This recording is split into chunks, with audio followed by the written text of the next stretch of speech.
answer is yes, it's totally fake. Today we're diving into the specs of this Billy Strings signature model Martin DX2E. We're gonna compare it against another guitar in the price range, this Recording King RD 328. Both guitars are built with solid spruce tops and rosewood back and sides, but there's massive differences between the materials used to build these two guitars, and by the end of this video you're going to understand those differences, as well as why folks might call the Martin a fake guitar. Here's a comment someone posted under a previous video. I bought a DMX back in 2003 and love it. Very durable and great for outside gigs. However, I joined a Martin group, and when I mentioned mine was a DMX, I was shamed out of the group. Not a real Martin, fake Martin, no wood, cheap fake, and the like. How do you feel about the HPL?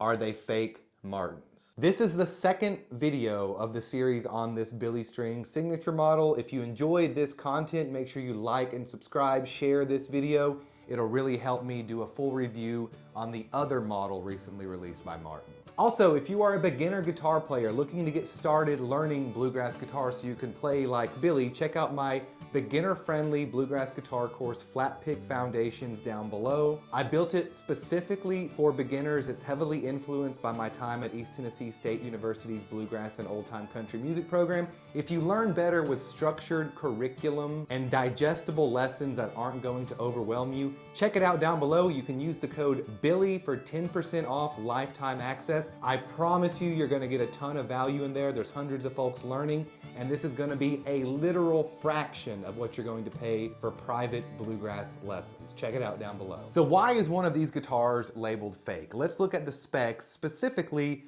the tone wood for the back and sides. The Recording King is made out of East Indian rosewood, whereas the Billy Strings model is made out of high pressure laminate, HPL, Brazilian rosewood. So what exactly is HPL? High pressure laminate was first used in the early 1900s for countertops and industrial uses, and it wasn't until the late 1990s, relatively recently, where guitar makers like Martin started to use it to build their guitars. So we can think of the HPL back and sides like a book with a fancy book cover.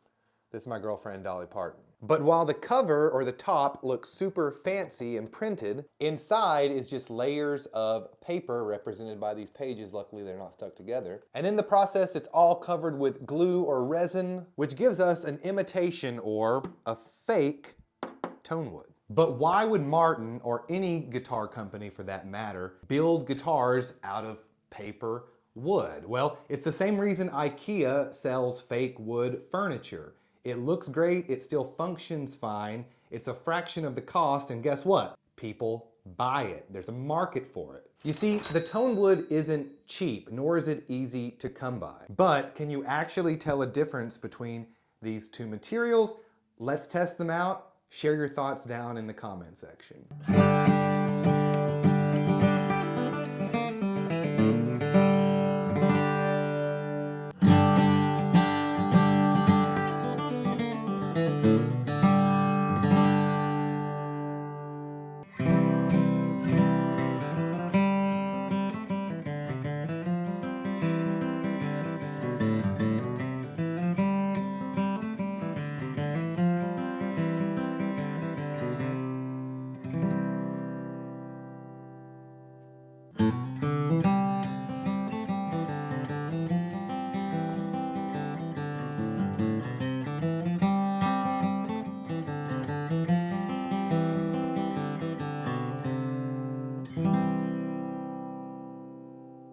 So first off, nothing against Martin's X series. I learned basically everything that I show you here on the channel using a Martin DX1RAE. I mentioned in previous videos that I lived most of my adult life overseas, and I didn't want to invest in a nice guitar traveling so frequently between the US and Asia. But let's think about this. If you're Martin, it's really hard to sell a Martin guitar to a beginner at a beginner price if you're making it out of all wood, especially when there's some other heavy hitters right in the price range, including this $750 all wood orange wood Hudson. And of course, the Recording King RD328. This is the rosewood version. There's also a cheaper mahogany version. I think they're both great sounding guitars. So should you still consider buying this Billy Strings signature model? Is it fake? The answer is very clear. Yes, it is made of fake wood. But even in the past week playing this instrument, I do get enjoyment out of playing the signature model of an artist who, in my opinion, is doing a whole lot for the genre of music that I grew up listening to and that I love and that I'm here on YouTube teaching to you. Now, would I have bought it if I didn't plan to make videos with it?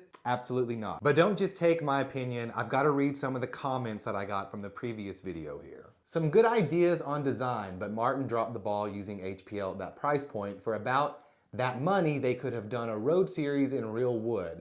Recording King RD318, that's the mahogany version of the guitar that I mentioned in this video, kills this Martin and will just get better. No matter whose name is on it, HPL is a high pressure laminate made of compressed paper and resin. Who wants a paper guitar? Good acoustic all-wood guitars actually sound better as they get older, so if you can find a good used all-wood Martin, buy it instead of fake wood and save the new guitar expense. So the other day I tried to book a bluegrass guitar lesson via Zoom with a very well-known bluegrass picker. It was $150 for a 45-minute lesson.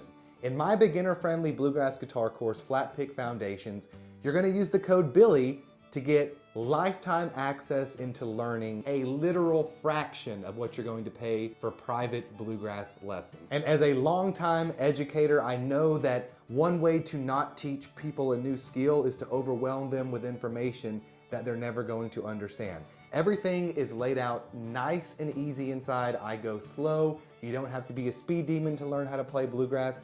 You just need a structured approach to learning. So check that out.